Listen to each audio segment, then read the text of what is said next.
এখানে একটা জিনিস প্রশাসনের তরফ থেকে জানানো হচ্ছে যে আপনারা যে পার্টিটা করছেন এটা ইললিগাল, রাজ্য কেন্দ্র থেকে কোনো পারমিশন আপনারা লিখিত ডকুমেন্ট জমা দিতে পারছেন না, এই জন্য পারমিশন দিচ্ছে না। কি বলবেন এটা নিয়ে? দেখুন, যেটা অল ওভার ইন্ডিয়া অর্থাৎ অল ইন্ডিয়া মজলিস ইত্তেহাদুল মুসলিমিন, এই পার্টিটা এ তো রেজিস্টার পার্টি, যেখানে তৎকালীন সময়ে ভারতবর্ষ তখন স্বাধীন হয়নি, তার আগেকার পার্টি আছে, তাই এটা ইনলিগাল কি করে পার্টি হতে পারে ভাই? তাছাড়া আমি আমার স্বাধীনতা ব্যক্তিগত হিসাবে আমি কথা বলতেই পারি, আমি নিজে আন্দোলন করতেই পারি, সেটা আমার হক আছে। জমরিয়াতের উপরে আমি চলি, মেরুনিটির উপরে আমি চলি, তাই এখানে ইনলিগালের সাথে সাথ নেই। কালকে আমার কোনো বোনকে দিয়ে ধর্ষণ করবে, পরশুদিন আমার কোনো ভাইকে হস্তক্ষেপ করবে, তার জন্য আমি পথে নামতে পারবো না? তার জন্য আমাকে পেপার লাগবে? যেই মাননীয় মুখ্যমন্ত্রী মমতা বন্দ্যোপাধ্যায় 2009 সালে উনি ভুলে গেছেন, উনি যখন আন্দোলন করতেন পশ্চিমবঙ্গ মাদ্রাসা ছাত্র ইউনিয়নের ছেলেদেরকে নিয়ে, তৎকালীন সময় উনি কি বলেছিলেন? আর আজকে তো উনি সেই দিনটা ভুলে গেলে হবে না। আমরা জাগ্রত করার জন্য প্রত্যেকটা গ্রামগঞ্জে, প্রত্যেকটা নগরে নগরে দৌড়াচ্ছি যে আর নয়, আমাদেরকে নিয়ে সবাই ছিনিমিনি খেলছে।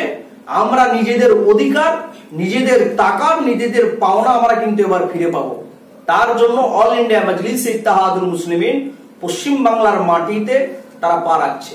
মজলিসে ইত্তেহাদুল মুসলিমিনের এই কর্মপরিধি বা ব্যাপক ব্যাপ্তি লাভ করাচ্ছে, বিশেষ করে সোশ্যাল মিডিয়ায় প্রচুর মানুষ জানতে চাইছে যে এমআইএমে কেমন ভাবে যোগ দেবে, বিশেষ করে পশ্চিমবাংলায় তাদের যে মানে নতুন করে কমিটিটা ঢেলে সাজাবে, সে অনেকেই জানতে চাইছে কার সঙ্গে কিভাবে কোথায় যোগাযোগ করবো, যদি আপনাদের কোন কোন জেলায় কারা দায়িত্ব আছে একটু বলেন।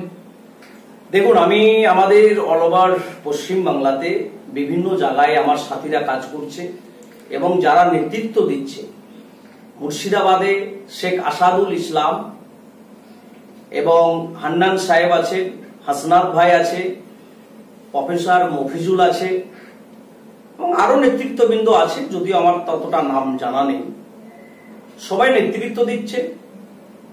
আমার বর্ধমানে জালাল ভাই, শেখ জালাল উদ্দিন, ইদ্রিস আলী, শেখ সাবির, আরো নেতৃত্ববৃন্দ কাজ করছে। দক্ষিণ 24 পরগনা আমারই সহযোদ্ধা, আমারই সাথী শেখ সেলিম আর ভালো কাজ করছে এবং আরো নেতৃত্ব যারা দিচ্ছে, হাফিজুল, শেখ মিজানুর,